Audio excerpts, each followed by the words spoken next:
Hello lovely people, it's your girl Obaa Yaa. If you're new to my channel, I say welcome, and if you are a returning subscriber, thank you for tuning back in. In today's video, I want to talk about protein, why we need protein, when to know that you have protein overload, and how to combat it, okay? So if you are interested in knowing more about protein, then stay tuned. But before we dive right into this video, hit the subscribe button if you haven't already, turn on the post notification so that you're notified when I upload my new video. And also check me out on Instagram.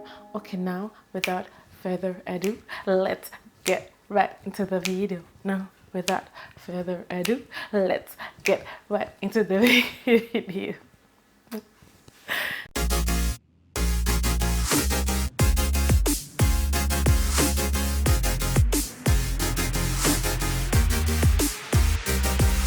As we all know, our hair is mostly made up of protein, keratin to be precise. Therefore, once in a while, we have to replenish the protein because our hair loses the protein over time, especially when we wash our hair, when we do things with our hair, when we use heat, our hair loses protein. So we have to put the protein back into our hair to strengthen the hair. Protein gives the hair strength. Protein is what keeps the hair strong, okay? If we want to have healthy and strong hair, we have to incorporate protein into our regimen and do regular protein treatments. A lack of protein can leave our hair brittle and can lead to breakage if not treated on time. But then question arises like, when do you need to do the protein treatment? How often do you need to do the protein treatment?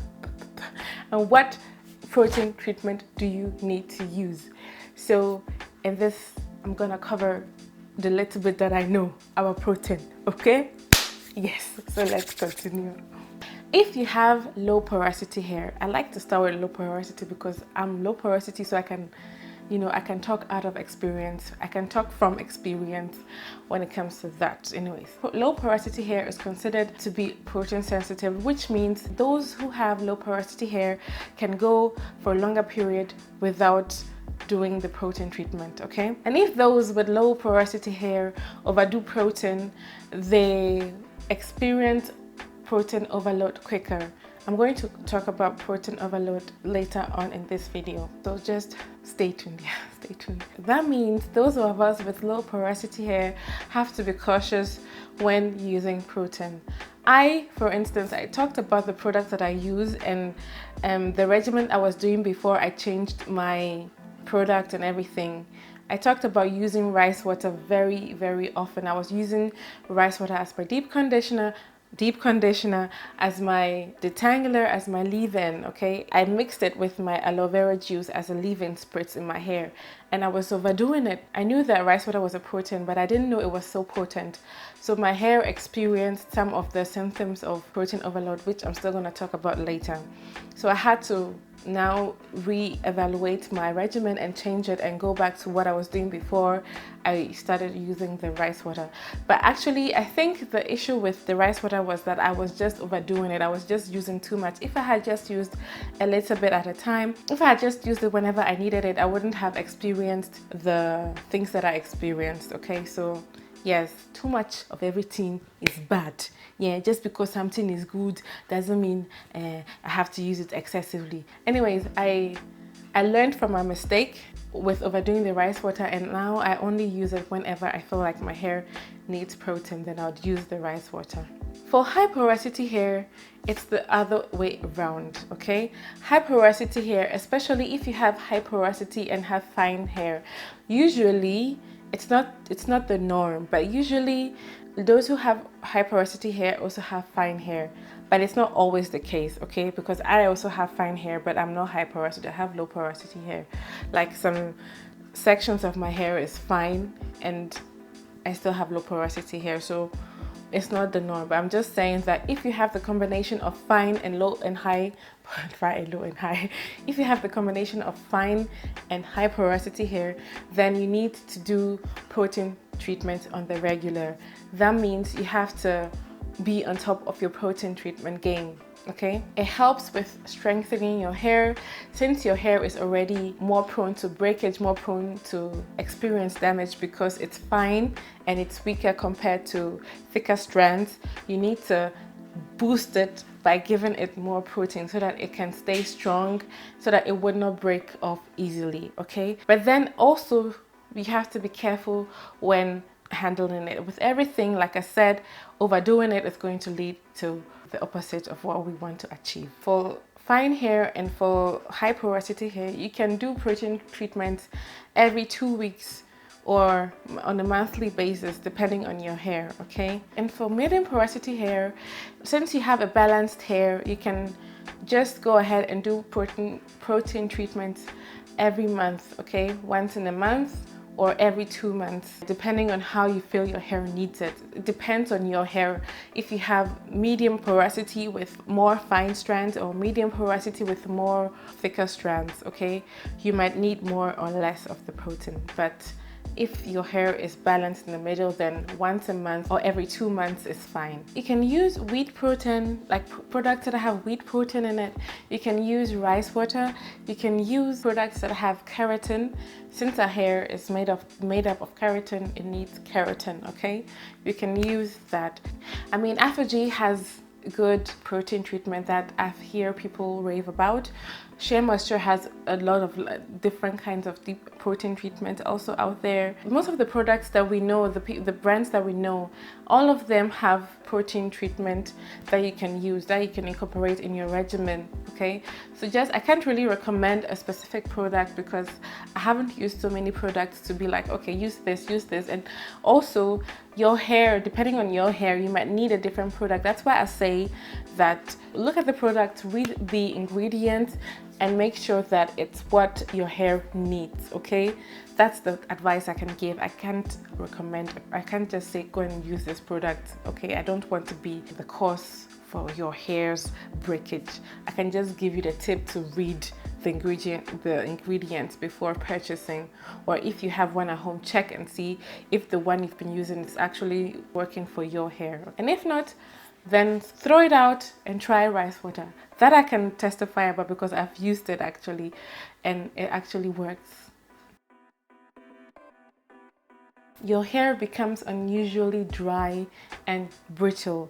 That means whenever you're trying to manipulate your hair, you're gonna find it breaking because it lacks elasticity. Moisture gives our hair elasticity, and if you have too much protein, the hair becomes stiff and therefore it breaks. Usually your hair stretches before it breaks, but with protein overload, it's just going to snip, snip, break, okay? Another symptom is that the hair sheds and tangles up easily, okay? If you find that your hair is like, when you're trying to comb it, when you're trying to detangle it, it just seems to be so stubborn, it just can't seem to get your comb through it. And when you're trying to get your comb through it, your hair seems to be shedding and you're wondering why. That could be a sign of protein overload. The hair feels stiff and feels like straw. Of course, due to the dryness, that is also an indicator that your hair could be experiencing protein overload. Your hair lacks elasticity. I don't know if you've seen like those bodybuilders like they're so, when they pump up, they're so strong, but they lack flexibility because of the muscle, okay? So it's like they're so, like they can't, you know, I mean myself, I'm not very flexible, but I'm saying like there are certain movements that they can't do due to the muscle, and due to the muscle, it just leaves them so stiff and limited in their movement. And that's the same thing that happens with protein, you know, protein muscle strength. So, but with moisture, you have elasticity, and elasticity, your hair is more flexible and bendy, and yeah. So that's just an analogy, okay? Yeah.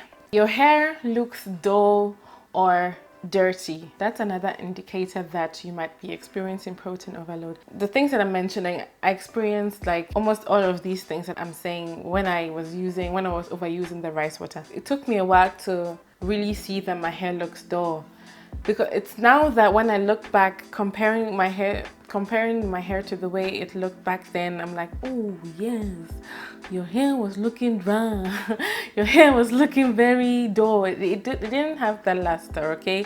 Now my hair is so dark and it looks like I have dyed my hair black or I've dyed my hair like deeper color, which I haven't. It's just moisturized and it's just balanced, you know, so I'm not having that protein overload, which is leaving my hair looking dry and brittle. By the way, this is not my hair, okay? This is a wig, in case you did not notice. I don't want to do false advertisement, yeah? You'll be wondering, what's on your hair? Is this your hair?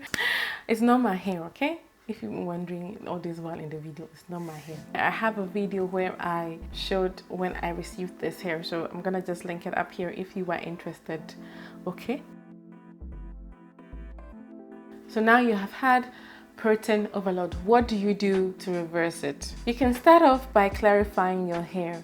You can use a clarifying shampoo to just get a new and clean slate to start afresh, to get as much of the protein out of your hair. You can use a clarifying shampoo, like I said, or you can use apple cider vinegar to help bring your hair back to the normal pH. After doing that, you start to use moisturizing shampoos. Moisturizing shampoo, because now you have to bring back moisture into your hair, because with the protein overload, you lack moisture. That's why the hair feels more dry, because protein has taken over and moisture has left the building. So you use moisturizing shampoo and you do regular deep conditioning. That means once a week, at least once a week, you wash your hair, you do a deep conditioning treatment. That could be any deep conditioning treatment of your choice, depending on your hair type, depending on your whether you have high porosity, low porosity, all that, okay? And of course, you make sure to use moisturizers. You make sure to use good moisturizers for your hair type, so that your hair can actually be moisturized and stay moisturized for a longer period of time. Use a good leave-in that will leave your hair moisturized, soft, and seal the moisture in. And in this case, don't use coconut oil to seal your hair if you usually use coconut oil. Coconut oil helps the protein to stay in your hair. That is why people always think coconut oil is a protein. Coconut oil is not a protein, but it's just like a bonding agent, okay? It's just like a humectant for protein.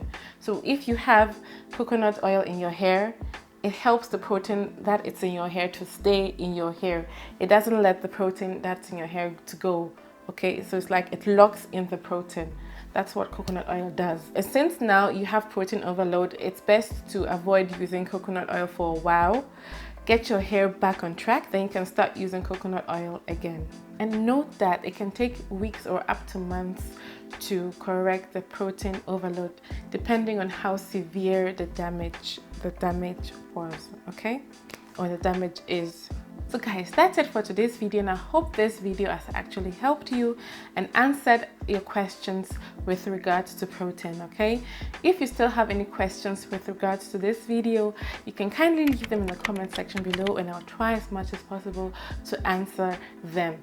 Thank you so much for watching. Don't forget to like, to subscribe, and to hit the notification bell so that you're notified when I upload my new video. Check me out on Instagram, and see you again next week Sunday. It is your girl, Obaa Yaa. Bye. Protein treatment, it is good for you. Protein treatment, it is good for you. But don't overdo it. Eh, eh, eh. But don't overdo it. Eh, eh, eh.